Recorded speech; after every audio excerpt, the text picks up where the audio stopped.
గృహానికి దేవుడు నడిపించుకుంటున్నాడు. ముఖ్యంగా ఇంత చక్కని అవకాశం మాకు ఇచ్చిన సెయింట్ పాల్ లూథరన్ సంఘం, సెయింట్ పాల్ సంఘము గురుమండల అధ్యక్షుల వారు దానయ్య గారికి, అమ్మగారికి, అలాగే పెద్దలు మామయ్య వరుస భావించబడిన మందిర బాబురావు గారికి, అలాగే చర్చ సంఘ పెద్దలకు, అలాగే స్త్రీల సమాజం యవన బిడ్డలందరికీ ప్రభువైన యేసు పేరున శుభము తెలియజేస్తున్నాను. నా పేరు మాస్టర్ సంపత్. సిఆర్ గారు చెప్పినట్టుగానే ఈ గ్రామ వాస్తవ్యులు బందెల నావరత్నం గారు మీ అందరికీ సుపరిచితులు. వారు నిజామాబాద్ జిల్లా ఆర్మూర్ ప్రాంతంలో గొర్రెల పరిచయ వ్యవస్థాపకులుగా సుమారు 5 సంఘాలను నడిపిస్తున్న నాయకులుగా వారు ఉంటున్నారు. వారి కుమార్తె బందెల బీలాసరినాతో మాకు వివాహం కాల్చబడి ఈ విధంగా ఆంధ్రాకు అల్లుడిగా, బందెల వారి అల్లుడిగా ఈ ప్రాంతానికి రావడానికి ప్రభువు చూపించాడు. హల్లెలూయా. ఈ విధంగా మాకు ఇచ్చిన అవకాశాన్ని బట్టి నేను ఎంతగానో సంతోషిస్తున్నాను. మా నాన్నగారు బిషప్ దాసన్న గారు, మాది కూడా కామారెడ్డి ప్రాంతంలో, కామారెడ్డి జిల్లా దోమకొండ ప్రాంతంలో మేము పరిచయం చేస్తున్నాము. సుమారు 5 సంఘాలు మా పేరులో మాకున్నవి. ఆ సంఘ పరిచయం తరఫున కూడా మీ అందరికీ ప్రభువైన యేసు పేరున శుభాకాంక్షలు తెలియజేస్తున్నాను. హల్లెలూయా. దేవుడు మానవాళి పైన దేవునికి ఎంతో గొప్ప ఉద్దేశం కలదు. సమస్త మానవులను రక్షించుటకు ప్రభువు తన కుమారుడైన యేసు ఈ లోకానికి పంపినాడని సత్యం. సుమారు 2024 సంవత్సరాల క్రితము ఆయన ఈ లోకానికి వచ్చి మనుషులందరినీ ప్రేమించి తన అపారమైన ప్రేమ చేత, కృపా కనికరముల చేత మానవాళి నుండి, వారి పాపముల నుండి, అపరాధముల నుండి విడిపించి సర్వసత్యంలోనికి నడిపించి మోక్షానికి ఇవ్వడానికి యేసు ప్రభువు వారిని మనకు అనుగ్రహించాడు. హల్లెలూయా. ఆయన కృపను బట్టి మనమందరం ఇక్కడ కలుసుకోవడం ఎంతగానో ఆశీర్వాదకరము. బైబిల్ గ్రంథంలో నుండి అపోస్తలుడైన పౌలు గారు క్రీస్తు శకము 60లో రోమాలో ఖైదీగా ఉన్నప్పుడు ఆయన రాసిన లేఖ, ఎఫెసీలకు రాసిన పత్రిక, ఎఫెసీ సంఘానికి ఆయన తెలియజేస్తున్న మాటలు ఈరోజు దేవుడి తన కృపను బట్టి కొద్ది నిమిషాలు మనం ధ్యానం చేసుకుందాం. నాకు ఇచ్చిన సమయంలో క్లుప్తంగా దాని గురించి మీకు తెలియజేయాలని నేను ఆశపడుతున్నాను. అపోస్తలుడైన పౌలు గారు ఎఫెసీలకు రాసిన పత్రిక 2వ అధ్యాయము 4వ వచనం చదివి మనం ముందుకు వెళ్తాం. ఆయనను దేవుడు కరుణ సంపన్నుడై ఉండి. హల్లెలూయా. దేవుడు ఎవరంట? పౌలు గారు ఎఫెసీ సంఘానికి చెప్తున్నాడు. దేవుడు ముందేమనుందంటే ఆయనను అని రాయబడ్డది. అంటే ఏదో సంథింగ్ అక్కడ జరిగిందని అర్థం. ఆయనను ఒకసారి చెప్తారా? ఆయనను ఆయనను ఆయనంటే ఏంటి?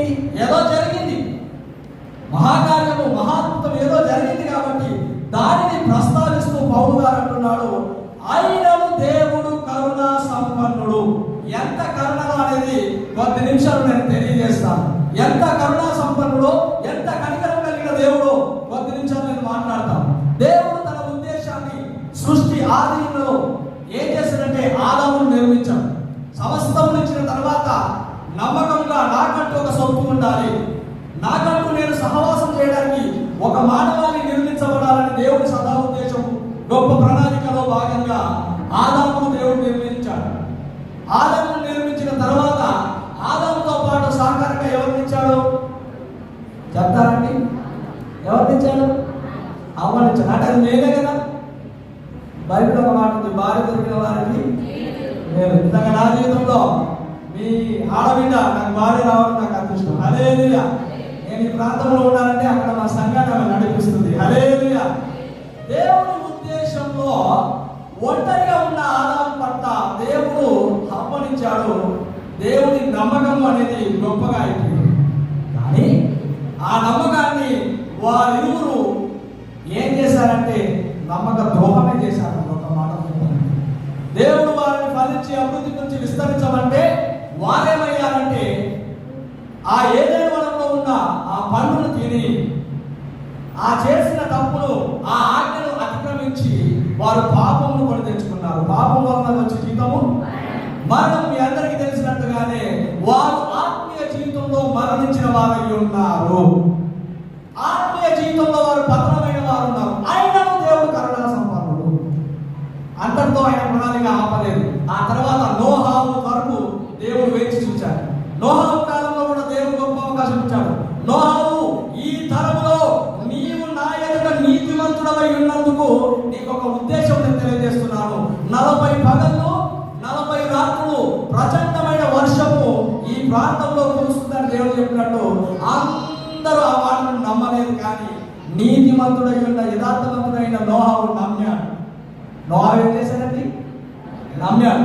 నమ్మిన దాన్ని బట్టి ఆయన ద్వారా దేవుడు తన గొప్ప కృపను కనికరమును చూపించాడు. కరుణా సంపన్నుడు అప్పుడున్న ప్రజలను కప్పాడు. ఆ తర్వాత నోహావు తర్వాత అబ్రహాము ద్వారా దేవుడు తన కరుణా సంపన్నతను చూపించాడు. ఆ తర్వాత అబ్రహాము నుంచి యోసేపు వరకు, యోసేపు నుండి ఇశ్రాయేలు ప్రజలందరూ 12 గోత్రముల వరకు, ఆ తర్వాత మోషే నాయకత్వంలో, యెహోషువ నాయకత్వంలో, ఆ తర్వాత దానియేలు, దావీదు, ఎంతో మంది రాజులు, మలాకి ప్రవక్త వరకు యేసు ప్రభువును వచ్చే వరకు కూడా తన కరుణను చూపిస్తూనే దేవుడు వచ్చాడు. చెప్పడం దేవుడు నామని పరిగణించాడు. దేవుని ఒక్క గొప్ప ఉద్దేశం ఏంటంటే సర్వ మానవులకు తన కరుణ చూపించాలి. ఎవరికండి? ఈ ప్రాంతంలో ఉన్న ప్రజలంతా సుమారు చాలా మంది కువైట్లో అక్కడక్కడ వలస వెలిగిన వారు ఉన్నారని విన్నారు. ఇతర దేశాల్లో ఉద్యోగరీత్యా కానీ పనురీత్యా కానీ వెళ్ళి ఉన్నారు. సర్వ మానవులకు దేవుడు ఉన్నాడు. హల్లెలూయా. సర్వ మానవులను ఒకే మార్గంలో నడిపించడానికి, సర్వ మానవులకు తన ప్రేమను అర్థం కావించడానికి దేవుడు ఒక గొప్ప ఉద్దేశం కలిగి ఉన్నాడు. ఆయన కరుణ విపరీతంగా చూపించాడు. ఆయన కనికరమును మానవాళికి చూపించాడు. కానీ మానవులు ఆయన ప్రేమను అర్థం చేసుకోలేకపోతున్నారు.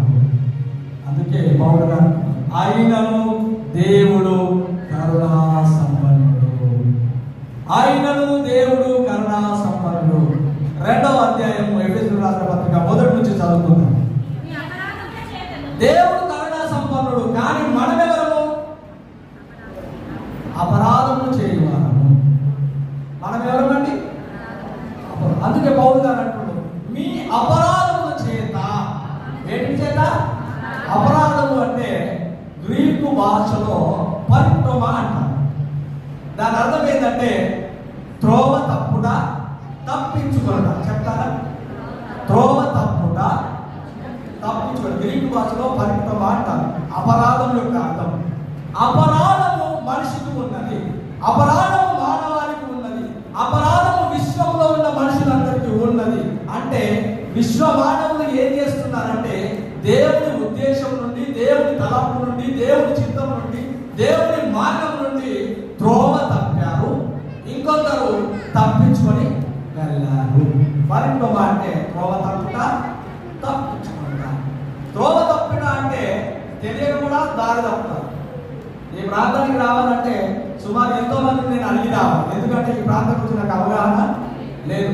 మలవరం అంటే ఏదో, మంగళగుంటపాలెం ఏదో, నరసాపురం ఎక్కడో, ఇదేంటి కూడా మాకు తెలియదు. ఏది కావాలన్నా ఇక్కడ ఉన్న మా బంధువులను, మధ్యల వారిని కానీ, రావి వారిని కానీ, ఇక తెలిసిన వారిని కానీ అడిగి తెలుసుకొని రావాల్సిన అవసరం ఎంతగానో ఉంది. కానీ దేవుడు తన ఉద్దేశం తెలుపుతున్నాడు. ఆ ఉద్దేశం ఏంటంటే సర్వ మానవులకి పరలోకం ఇవ్వడం. హల్లెలూయా.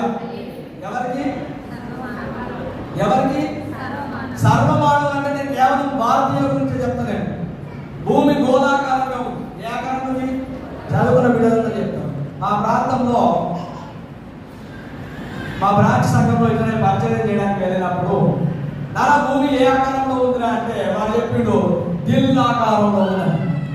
ఏ ఆకారం అంట అంటే వాడు చూసింది ఎక్కువ. వాడు ఏం చేస్తుందంటే ఈ ప్రేమకు సంబంధించిన చిత్రాలు వాడు టీవీలో కానీ సెల్ ఫోన్లో చూసి భూమి కూడా ఇదే ఆకారంలో ఉందని చెప్పారు. కానీ చదువుకున్న వారికి తెలిసిన సత్యం ఏంటంటే బైబిల్ చెప్తుంది ఏంటంటే భూమి గోళాకారంగా గుండ్రంగా ఉంది. ఆ గుండ్రంగా ఉన్న భూమిని 4 భాగాలుగా విభజిస్తే 3 భాగాలు నీటితో ఉన్నది, ఒక్క భాగము మానవాళి జీవనాపదం ఉన్నది. హల్లెలూయా. అంటే 3 భాగాల్లో నీళ్ళుంటవి, ఒక్క భాగంలో మనుషులు. ఆ ఒక్క భాగం సుమారు 256 దేశాలతో. ఈ ఒక్క భాగంలో ఉన్న మనుషులందరినీ దేవుడు ఏం చేయాలనుకుంటున్నాడు? ఏం చేయాలనుకుంటున్నాడు? దేవుడి ఉద్దేశం ఏం చేయాలనుకుంటున్నాడు? ఒక్క భాగంలో ఉన్న మనుషులను రక్షించాలనుకుంటున్నాడు. చపరుడు దేవుడు ఆ ఒక్క భాగంలో ఉన్న ప్రతి వారిని కూడా రక్షించాలనేది దేవుని యొక్క ఉద్దేశం.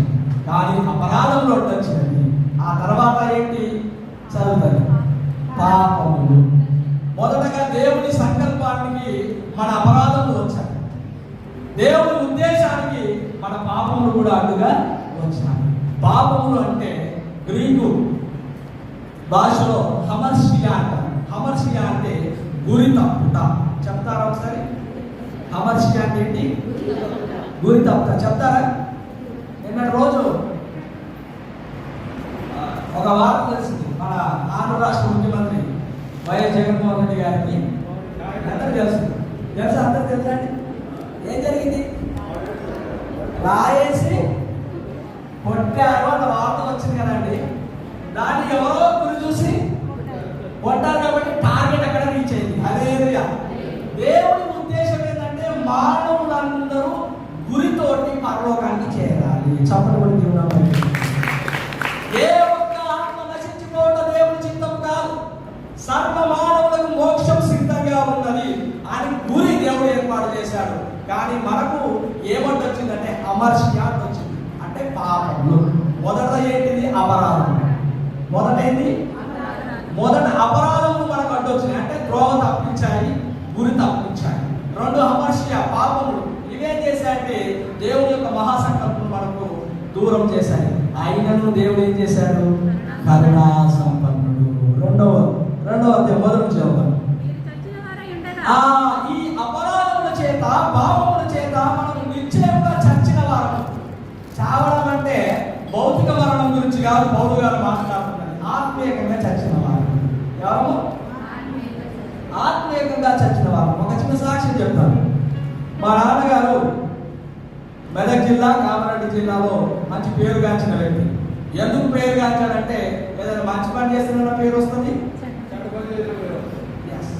మా నాన్నగారు చేసిన గొప్ప పని ఏంటంటే ఆయన యవనస్తుడిగా ఉన్నప్పుడే నక్సలైట్లకు ఆకర్షితుడై తుపాకీ పట్టి నరహంతకుడుగా, నక్సలైట్లకు నాయకుడిగా ఎదిగి బుల్లెట్ల వర్షాన్ని కురిపించాడు. ఎంతో మంది ఉసురు తీసిన వ్యక్తిగా ఆయన ఉన్నారు. పేరు ప్రఖ్యాతులు బాగానే వచ్చాయి. తుపాకీ తూట అటు వెళ్ళినప్పుడు ఏమనిపించలేదు.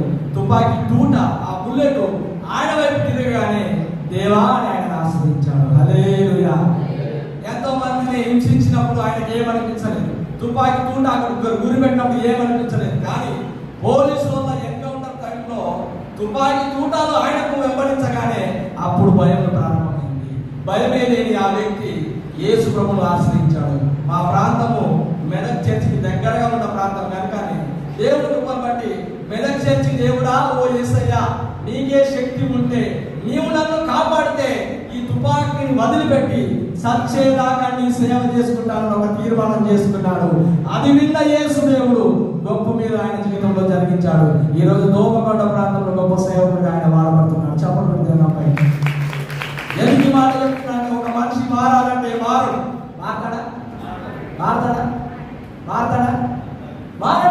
ఒక మనిషి సంపూర్ణంగా మారాలంటే వాడిలో దేవుని కార్యం జరగాలి.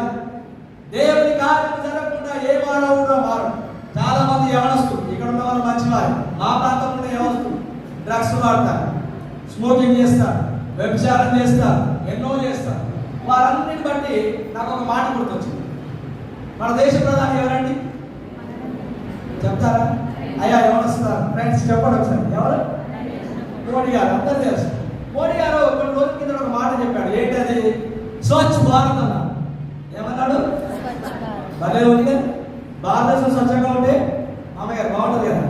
ఆ దేశం బాగుంటే స్వచ్ఛంగా ఉంటే బాగుంటుంది. రెండవది ఆ మాట మా పాత ముఖ్యమంత్రి కేసీఆర్ గారు మీ అందరూ తెలిసి ఉంటుంది. ఆయన ఏమన్నాడంటే స్వచ్ఛ తెలంగాణ అన్నాడు. అబ్బో అమోఘం. దేశం స్వచ్ఛంగా ఉండడమే కాదు రాష్ట్రం కూడా స్వచ్ఛంగా ఉండాలి. ఈ మాట విన్న మా కలెక్టర్ గారు జికేష్ పాటిల్ గారు మాకు మంచి సన్నిహితులు. వారేమన్నారంటే స్వచ్ఛ కామారెడ్డి అన్నారు.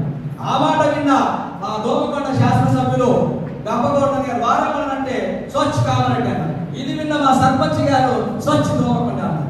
నిజంగా అద్భుతమైన మాట.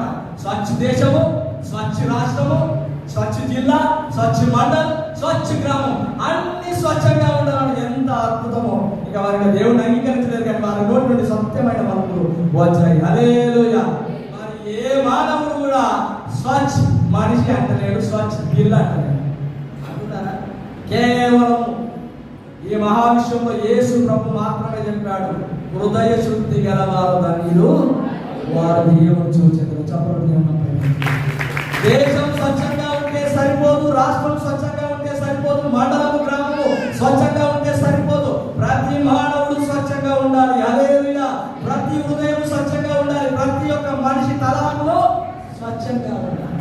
మా ప్రాంతంలో ఎవరైనా ఎంతో మంది అత్యధికంగా డ్రగ్స్, స్మోకింగ్, ప్లెజర్, ఎంటర్టైన్మెంట్ కావాలి, దానికోసం ఏదేదో ఉంటుంది. కానీ మనిషి మారుతాడా? కానీ దేవుడు వారిని దర్శిస్తే తప్పకుండా మారుతాడు. హల్లెలూయా. ఆ ప్రాంతంలో పరిచయం చేస్తున్నామంటే అది దేవుని కృప. మనము మన అపరాధముల చేత, పాపముల చేత ఆత్మీయంగా చచ్చిన వారమై ఉండగా మనల్ని ప్రభు ఏం చేశాడట? క్రీస్తుతో బ్రతికించాడు. చెప్పబడి దేవుని అప్పగిద్దాం. ఈరోజు ఎంత గొప్పదనేదండి క్రీస్తులో బ్రతికి ఉండట, ఎంత గొప్ప ఆశీర్వాదం క్రీస్తు కొరకు నిలిచి ఉంట, ఎంత గొప్ప ధన్యత క్రీస్తులో బ్రతికి ఉండుట. దేవుడు క్రీస్తుతో మనం బ్రతికించాడు, ఇంకా రక్షించలేదు. ఇంకా క్రీస్తుతో బ్రతికించను. తర్వాత జరిగిన విషయం ఏంటంటే ఆయన 2వ అధ్యాయం ఇప్పుడు చెప్పండి 4వ వచనం, ఆయనను దేవుడు కరుణ సంపన్నుడైంది. సైతము మన ఎడల చూపిన తన మహాప్రేమ చేత మనల్ని క్రీస్తుతో కూడా బ్రతికించెను. మహాప్రేమ చేత క్రీస్తుతో బ్రతికించెను. తర్వాత కృప చేత రక్షించెను. ఒక్కసారి పక్కకున్న వారిని కదిలించి చెప్పండి. ప్రేమ చేత బ్రతికించెను, కృపతో రక్షించెను. చెప్తారండి? కదిలి పక్కకున్న వారికి చెప్పండి. ప్రేమ చేత బ్రతికించెను, కృప చేత రక్షించెను. ఒక భక్తుడు పాట, కృప వెంబడి కృప పొందగా మారాను మధురముగా నీ పొందగా. ఏంటంట? బ్రతికుంటే సరిపోదు, ఎవరైనా బ్రతకడు. బ్రతకడం గొప్ప విషయం కాదు. కారణాలు బ్రతకలేమా? కష్టాల్లో బ్రతకలేమా? ఇబ్బందుల్లో బ్రతకలేమా? బ్రతుకుతే అర్థం లేదు. ఆ బ్రతుకులో కృప ఉండాలి. హల్లెలూయా. కృప ఎవరి ద్వారా వస్తుందంటే క్రీస్తు ద్వారానే కలుగుతుంది. ఈరోజు చాలా మంది మన మందిరంలో బ్రతుకుతాం, కానీ కృపలో బ్రతుకుతాం. కృపలో బ్రతకడం వారికి ఆశీర్వాదం అనేది ఉంటుంది. కృప చేత బ్రతికించబడుతున్న వారికి దేవుని కార్యములు అర్థమవుతాయి. ఈరోజు ఒక విషయం మీకు చెప్పాలని ఆశపడుతున్నాను. కృప నుండి మనం దూరం చేసేది ఏంటంటే, కృప నుండి, దేవుని యొక్క మహాకృప నుండి మనం దూరం చేసేది ఏంటంటే, ఈ లోకంలో అపవాది చేసే తంత్రములు. అపవాది ఎన్నో విధమైన ప్రయత్నాలు మనం చేస్తాడు. ఎఫెసీ 2:2 వచనం ఉంటుంది. దాని నుంచి ఒక మాట చదివి ముగిస్తాను. మీరు వాటిని చేయొచ్చు. ఏంటి తీస్తున్నారండి? ఎఫెసీ 2వ అధ్యాయం 2వ వచనం. మీరు వాటిని చేయొచ్చు. ఏంటిది? అపరాధములు, చెప్తారా? అపరాధములు వాటిని చేయొచ్చు. వాయుమండల సంబంధమైన అధిపతి ఎవడు? వాయుమండల సంబంధమైన అధిపతి అపవాది. దేవుడి సృష్టి పైన మనకి అధికారం ఇవ్వలేదు, కానీ కేవలం వాయుమండలం పైన మనకి అధికారం. వాయుమండలం అంటే example internet, entertainment, cell phone, అంతర్జాలము. ఇది వాయుమండలానికి సంబంధించింది. ఈ వాయుమండలానికి అధిపతి ఎవరయ్యా అంటే దుష్టుడైన అపవాది. అందుకే వాడు వేసే వలేంటంటే ఫోన్ లేని మనిషి ఉండడు, ఫేస్బుక్ లేని మనిషి ఉండడు, ఇన్స్టాగ్రామ్ లేని మనిషి ఉండడు. ఆధార్ కార్డు లేకుండా అయినా బతుకుతాడు, కానీ మనకు ఫోన్ లేకపోతే మాత్రము శరీరంలో ఒక అవయవంగా ఫోన్ మాత్రం. అవునా కదండి? ఫోన్ లేకుండా మీ మీద ఉంటారా? ఉంటారా? మీ దగ్గర ఉండరేమో, కానీ మా దగ్గర అంతే. ఫోన్ లేకపోతే బ్రతకం. పొద్దున లేస్తే ఫోను, పడుకుంటే ఫోను, నడుస్తుంటే ఫోను, చివరికి రాత్రి కూడా ఫోన్ దూరంగా ఉంటే నడవదు. అది తనకు దగ్గరగా ఉన్నాను. ఎవరు మెసేజ్ చేస్తారు, వెంటనే ఏ విధంగా స్పందించాలి అనే ఒక బలమైన సాధనాన్ని దుష్టుడు మానవుడికి అంటించి ఉన్నాడు. ఈరోజు దేవుని సంగమా, నీకు ఆయాసకరమైనది ఏదైనా నీ ఎంత ఉంటే దాన్ని నువ్వే దాని నుండి పారిపోవాలి. దేవుడు బలవంతంగా తీసుకెళ్ళాడు. వేస్తాడా? మన బలహీనత నుండి దేవుడు బలవంతంగా బయట తీసుకొస్తాడా?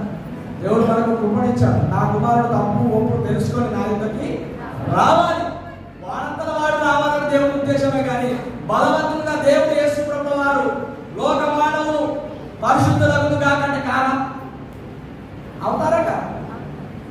కోటి సూర్యకాంతమైన దేవుడు, సర్వసృష్టిని చేసిన దేవుడు మనుషులందరూ పరిశుభ్రమవును కాకంటే అందరూ పరిశుద్ధులు కాదా? అలా చేస్తే మనకు ఈ లోకంలో ఉన్న సృష్టికి అర్థమేం లేదు. మనము ఆయన పోలిక చెప్పుకుంటున్నాం కనుక దేవుడు మన పైన ఉద్దేశం కలిగి మనకు అవకాశాన్ని మనం పొందించాడు. చెప్పడం దేవుడు మాట్లాడుతున్నాం.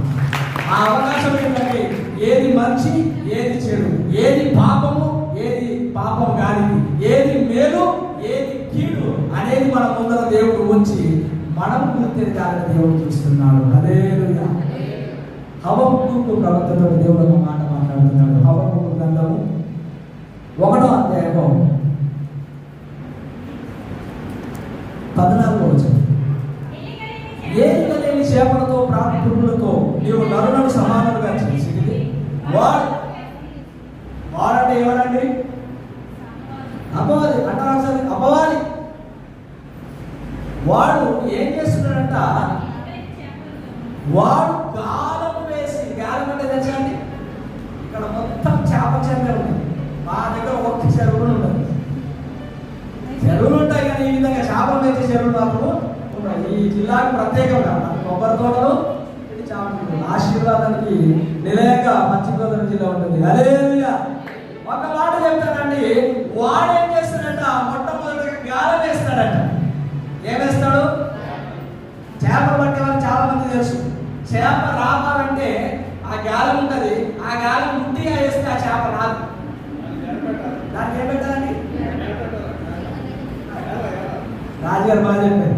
దానికి ఏం చెప్తారంటే ఆ గాలానికి మా దగ్గర మేము వాడుక భాషలు ఏమంటే ఆ గాలానికి చిన్న చిన్న పురుగులు ఉంటాయి.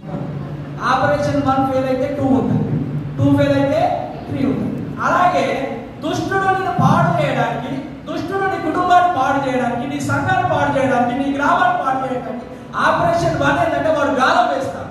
చెప్తారా? ఆపరేషన్ 1 అలాంటి ఆపరేషన్ 1 భాగం ఏంటంటే గాలం వేస్తాడు. ఆ గాలానికి నువ్వు ఏంటిదంటే ఫేమ్ ఉంటుంది, ఫైనాన్స్ ఉంటుంది, ఫీమేల్ ఉంటుంది. అయితే నేను డబ్బుతో కొడతాడు, లేకపోతే నేను పేరుతో కొడతాడు, లేకపోతే నీకు బలహీనంగా స్త్రీ ఎవరితో ఉంటే ఆ ఫీమేల్తో నేను కొట్టి నీ ఆత్మీయ జీవితాన్ని పాడు చేస్తాను. ఇది మొదటి గాలము, ఆపరేషన్ 1. ఒకవేళ నువ్వు దేవుని మీద నమ్మకం కలిగి ఉంది, వారం దేవుని మందిరంలో వాక్యానుసారంగా ఎదిగినట్లయితే నువ్వు దాని నుండి తప్పించుకోగలవు. హల్లెలూయా. దేవుడిలో ఉంటే తప్పించుకోగలవు, దేవుడిలో లేకపోతే తప్పకుండా పడిపోతాం. రెండవది ఆపరేషన్ 1 ఫెయిల్ అయితే రెండేం చేస్తుంది? ఆపరేషన్ 2. చెప్తారా? ఆపరేషన్ 2 ఏం చేస్తాడు? చదవాలి అక్కడ.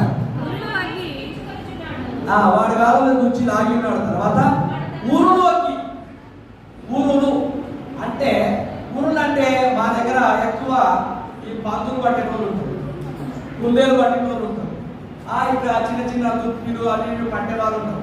వారు ఏం చేస్తారంటే ఆ వచ్చే టైంలో కాదు, అవి రాకంటే ముందే ఊరులు వేసి వెళ్ళిపోతారు. కొన్ని రోజులకో కొంతకాలంకో అవి ఏం చేస్తాయంటే వచ్చి ఆ ఊరిలో పడిపోతాయి. ఊరిలో పడ్డ తర్వాత, ఊరిలో పడ్డ తర్వాత తిరిగి రాగలమా?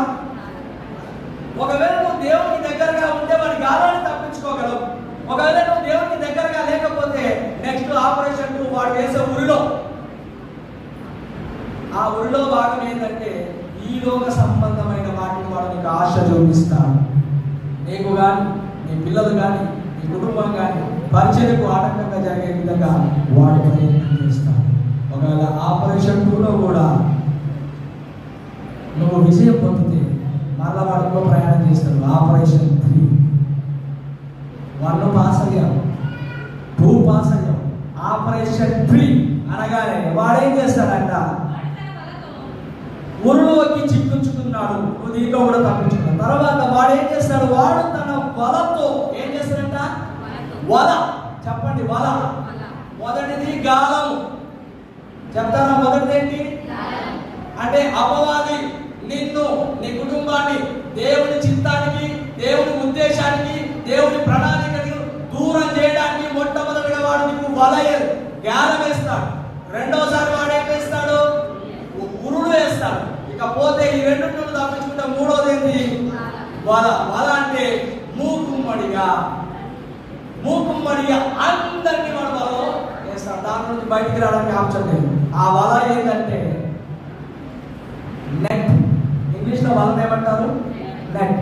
దానికి ముందు ఇంటర్ పెడితే ఇంటర్నెట్. అందుకే ఇంటర్నెట్ అనే వలలో మనుషులందరూ పడిపోయారు. అన్నం ఎలా తినాలని కూడా గూగుల్లో కొట్టే రోజులు వచ్చాయి. ఏంటంటే అన్నము ఏ విధంగా తినాలి అని గూగుల్లో కొడితే అన్నం ఏ విధంగా తినాలో చూపిస్తుంది. ఎవరిని ఎలా కొట్టాలి అంటే ఆ విధంగా కూడా చూపిస్తాం. కేరళ ప్రాంతంలో ఆపరేషన్ సంబంధించిన పరికరాలు కొనుక్కోవాలని చెప్తే మన మెడికల్కి వెళ్ళాడు. ఆ పరికరాలు కొనుక్కున్నాడు. తర్వాత తీసుకొని వచ్చి ఆ టేబుల్ మీద పెట్టేసి ఆ ఆపరేషన్ కావాల్సిన అమ్మాయి కానీ అక్కడ కూర్చోండి అంటే అక్కడ తన భార్య గర్భవతి భార్యని అక్కడ కూర్చాడు. ఆ తర్వాత ఏం చేశాడంటే ముందుగా ఆ నొప్పుల చేయడానికి కోయాలి అంటే ఆ విధంగా పాత్రలో పోసాడు. పోసిన కొద్దిసేపటికి నెట్ కట్ అయింది. ఇంటర్నెట్ రావట్లేదు. మనకి అర్థం కావట్లేదు. దేని మీద ఆధారపడ్డాడు వాడు? ఇంటర్నెట్ అంటే వల. ఆ వలలో పడిపోయాడు. అంతర్జాలం అనే వలలో పడిపోయాడు. ఫోన్ అనే వలలో పడిపోయాడు. ఆ వల నుండి బయటికి రావడానికి అవకాశం లేదు. ప్రారంభించాడు ఆపరేషన్ ఎలా చేయాలని, ముగింపు వానికి తెలియదు. ఎవడో చెప్తే నేను చేస్తానన్న కాడికి వచ్చాడు. చివరికి తన భార్య అక్కడ చనిపోవడం జరిగింది. ఇది పేపర్లో వచ్చింది. చాలా మంది ఇంటర్నెట్ మీద ఆధారపడి ఉంటారు. దేవుడి మీద ఆధారపడరు, కానీ ఇంటర్నెట్ మీద ఆధారపడి వారి జీవితం కొనసాగాలనుకుంటున్నారు. ఈ ఇంటర్నెట్ అనేది కూడా ఎంత మంచో దానికి ఎక్కువగా కీడే చేస్తుంది. ఈరోజు ఇది అమ్మవారి వేసే బల, వాయు మండల అధిపతి అయిన సాతాను వేసే బల. ఈరోజు నేను ఏమి సంగమా వాడు వేసే ఇంటర్నెట్ గురించి ఆ నెట్లో పడడానికి ఎంతోమంది మన పిల్లలు మన సంఘటన చాలామంది ఆకర్షితులవుతున్నారు. అందుకే ఒక మాట చెప్పాలని ఆశపడుతున్నాను. ఫోన్లకు దూరంగా ఉండండి. మనుషులతో సహవాసం తెచ్చుకోండి. దేవుడి సంఘానికి అంటున్నటువంటి అదేవిధంగా మనము మన అపరాధముల చేత, పాపముల చేత, అపవాది చేస్తున్న ఆటంకాల చేత చచ్చిన మనలను, ఆత్మీయంగా చచ్చిన మనలను ప్రభు ఏం చేశాడట? క్రీస్తుతో కూడా బ్రతికించాడు. బ్రతికించిన మనలో కృప చూపించి కృప ద్వారా మనలను రక్షించాడు. ఎఫెసీయులకు రాసిన పత్రిక 2వ అధ్యాయము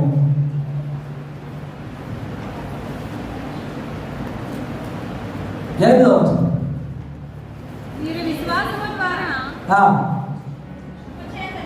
మీరు విశ్వాసం ద్వారా కృపచేతనే రక్షించబడి ఉన్నారు. ఇది మీ వలన కలిగినది కాదు, ఇది దేవుని గొప్ప వరం అండి. కృపచేత మనము రక్షించబడడం. దేవుడు వరం ఇచ్చాడు కదా అనేసి నిర్లక్ష్యంగా బ్రతకడానికి ఎంత మాత్రము వీలు లేదు. సమస్త మానవులకు దేవుని బలిపీఠం ముందర తీర్పు ఉన్నది.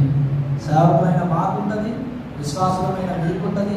సమస్త మనుషులందరికీ కూడా దేవుని ఎదుట తీర్పు ఉంటుంది. దేవుని ఉద్దేశంలో ఏ ఒక్కరు కూడా తప్పించుకోవడానికి వీలు లేదు. దేవుని కృప గొప్పది, దేవుని కనికరము గొప్పది, దేవుని కరుణ గొప్పది. మానవులందరినీ రక్షించాలనే దేవుని ఉద్దేశము. మానవులందరినీ పాడు చేయడము అపవాది యొక్క ఉద్దేశము. వాడు గురుడు వేస్తాడు, గాయం వేస్తాడు, గోడ వేస్తాడు. ఈ మూడింటిలో పడకుండా క్రీస్తు కొరకు నిలబడినట్లయితే నీకు నిత్య జీవం ఉన్నది. దేవుని నామమున మహిమ కలుగుగాక. చప్పట్లు దేవుని నామమున మహిమ. అపవాది చేస్తే ఒక భక్తుడు అంటాడు, అపవాది వేయుచుండు అగ్ని బాణములకు, అపవాది వేయుచుండు అగ్ని బాణములకు, ఖడ్గము వలె హత్తుకొని ఆపివేయుచున్నది, ఖడ్గము వలె హత్తుకొని ఆపివేయుచున్నది. ఈ వాక్యమే నన్ను బ్రతికించెను, ఆదరణలో బ్రతికించెను. ఈ వాక్యమే నన్ను బ్రతికించెను, ఆదరణలో బ్రతికించెను. కృపాశక్తి దయాశక్తి సంపూర్ణుడా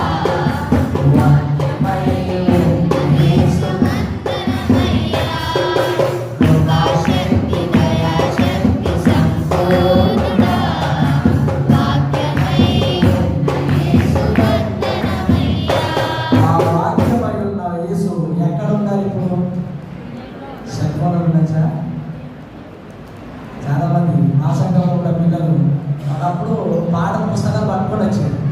ఇప్పుడు పాఠ పుస్తకాలు లేదు. ఒకప్పుడు బైబిల్ మంచిగా పెట్టుకొని తెల్లబడి వేసుకొని తినమందరం వచ్చింది. ఇప్పుడు బైబిల్ కూడా తేవట్లేదు. ఏం తెచ్చారో బాగుంటే సెలవు తెచ్చాం. దాంట్లోనే పాటలు ఉంటాయి, దాంట్లోనే బైబిల్ ఉంటుంది, దాంట్లోనే వాక్యం ఉంటుంది, దాంట్లోనే లోకానికి సంబంధించిన అన్ని కూడా. నేను చెప్పగానే బయటికి వెళ్ళిన తర్వాత గ్రూప్ మీటింగ్ పెట్టాను. అరే సంపదనకి ఇట్లా లేదా, అది ఫోన్లో లేదా వాక్యము, ఫోన్లో లేదా పాటలు అంటుంటాయి, ఇట్లా అంటుండేది సంపదన, అట్లా అంటుండేది అనేది మాట్లాడుతూ గ్రూప్ డిస్కస్ చేశాను. తర్వాత నేను అనేది నేను వినేదే అదే టీవీలో వచ్చింది చూడు, తగ్గేది అది. సంఘాలు ప్రార్థించడం లే, ఆరాధించడం లే, పాట పాడడం లే, మందిరానికి పోవడము లే. ఏంటంటే వాడు ఏది చూస్తాడో అదే విధంగా జరుగుతున్నారు. అందుకే దేవుని మహాకృప కనికరము అపవాది నుండి మనల్ని దేవుని వాక్యము రక్షించగలదు. హల్లెలూయా. ఈ చేతిలో ఉన్న పరిశుద్ధ గ్రంథానికి గొప్ప శక్తి ఉన్నది. అది ఎంతో మంది జీవితాలను ప్రభావితం చేస్తుంది, ఎంతో మంది బ్రతుకులను మార్చి చేస్తుంది. దేవుని వాక్యము నీ ఎదుట ఉంటే నీవు వాని గాలి నుండి తప్పించుకోగలవు. దేవుని వాక్యము నీ ఎదుట ఉంటే వాడు వేసే ఊరి నుండి తప్పించుకోగలవు. దేవుని వాక్యము నీ దగ్గర ఉంటే వాడు వేసే వల నుండి నువ్వు తప్పించుకోగలవు. వాక్యాన్ని అడ్డుకట్టుకొని ఉండండి, ప్రభుతో సమాధానంగా ఉండండి. దేవుని కృప నిత్యము మనందరికీ తోడై ఉండును గాక.